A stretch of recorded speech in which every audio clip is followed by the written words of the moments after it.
সম্মানিত মৎস্যচাষী ভাই বন্ধুরা, দেশ ও দেশের বাইরে থেকে যে যেখানে বসে আজকে আমাদের 2026 সালে নতুন বছরে নতুন দেশি ট্যাংরা মাছের পোনা ভিডিও দেখতেছেন, তাদেরকে অসংখ্য অসংখ্য ধন্যবাদ। চাষী ভাইরা, আপনার কাছে একটা রিকোয়েস্ট, আমার চ্যানেল যদি নতুন না থাকেন অবশ্যই চ্যানেলটি সাবস্ক্রাইব করে দেবেন। যে বাইরে চ্যানেলটি সাবস্ক্রাইব করেছেন তাদেরকে অসংখ্য অসংখ্য ধন্যবাদ।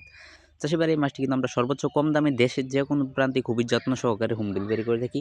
এই মাছটি কিন্তু খাল, নদী, নালা, বিলেও পাওয়া যায়। এটা কিন্তু দেশি ট্যাংরা মাছের পোনা খেতে খুবই সুস্বাদু পুষ্টিকর একটি মাছ। দেশি ট্যাংরা মাছ তো এটা আমরা সবাই জানি। যদি বাজারে যান দেখতে পারবেন দেশি ট্যাংরা মাছের বেচাকেনা আনন্দময় দৃশ্য। এর কারণ হচ্ছে 20-30% পুষ্টিকর রয়েছে।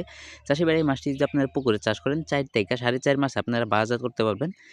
যদি ঠিকমতো আপনার অল্প সময় বাজারজাত করতে পারবেন। এটা কিন্তু অরিজিনাল দেশি ট্যাংরা মাছের পোনা, খাবার খাবে কম, বড় হবে বেশি। চাষী ভাইরা, এটা কিন্তু যদি নিতে চান তাহলে আমাদের টাইটেল ও ডেসক্রিপশন বক্সে নাম্বার দেওয়া আছে। নাম্বার সংগ্রহ করে দেশের যে কোনো প্রান্ত থেকে, দেশের যে কোনো জেলা থেকে সংগ্রহ করতে পারবেন। যদি সংগ্রহ করতে চান তাহলে আমাদের টাইটেল ও ডেসক্রিপশন বক্সে নাম্বার দেওয়া আছে। এই নাম্বার ইমো, হোয়াটসঅ্যাপ আছে। চাইলেও যে কোনো সময় দেশের যে কোনো প্রান্ত থেকে সংগ্রহ করতে পারবেন। চাষী ভাইরা, খেতে খুবই সুস্বাদু পুষ্টিকর একটি মাছ। দেশি ট্যাংরা মাছ না তো এটা আমরা সবাই জানি। চাষী ভাইরা, এই মাছটি চাষ করলে অবশ্যই পুকুর বস্তি করতে হয়। পুকুর বস্তি কীভাবে করবেন সামান্য একটু বইলা দিই। চাষী ভাইরা, নতুন চাষী ভাইরা অবশ্যই বুঝে না, পুরান চাষী ভাইরা তো জানেনই পুকুর বস্তি কীভাবে করবেন। সামান্য একটু বইলা দিই। চারিদিকে যদি ময়লা আবর্জনা থাকে সাফ করে নেবেন। চারিদিকে যদি মাটি কাটাতে হয় কোদাল দিয়ে মাটি কাটিয়ে নেবেন। এরপরে যদি না বোঝেন তাহলে আমাদের টাইটেল ও ডেসক্রিপশন বক্সের নাম্বার দেওয়া আছে। নাম্বার সংগ্রহ করে আমাদের কাছ থেকে সকল মাছের পরামর্শ, চাষ পদ্ধতি সব কিছু জেনে নেবেন। পুকুর বস্তি কীভাবে করবেন সব কিছু জেনে নেবেন।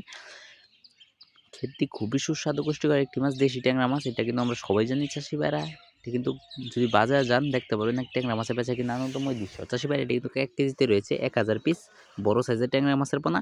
আমাদের কাছে 1000 কেজি, 2000 কেজি, 3000 কেজি অ্যাভেলেবেল আছে। চাইলেও আমাদের কাছ থেকে সংগ্রহ করতে পারবেন দেশের যে কোনো প্রান্তের কাছে। চাষী ভাইরা, আমাদের কাছে সকল মাছের পোনা আছে, সকল মাছের রেনু আছে, চাইলেও সংগ্রহ করতে পারবেন। আজকে আর বেশি কিছু বললাম না, আজকে এ পর্যন্তই।